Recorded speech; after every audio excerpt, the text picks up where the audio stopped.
Plus po tayo ng solar light. Tatanggalin natin yung salamin. Tignan natin kung anong sira. Buhusan natin ng gasolina. Tapos ibabad po natin yan. Tapos mamaya natin baklasin dito sa gilid-gilid. So yun. Punasan muna natin.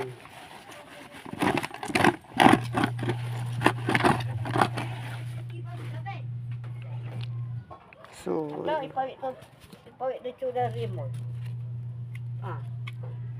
amay. Amay, isasalat na. So ito na. Tanggal na siya. Yun o. Ito yung laman niya sa loob. Okay. May battery siya. Battery solar lang kita na. So ito na o. Battery solar. Napaklas na siya. Tignan natin kung ano sira niya. May mga pisa sa loob.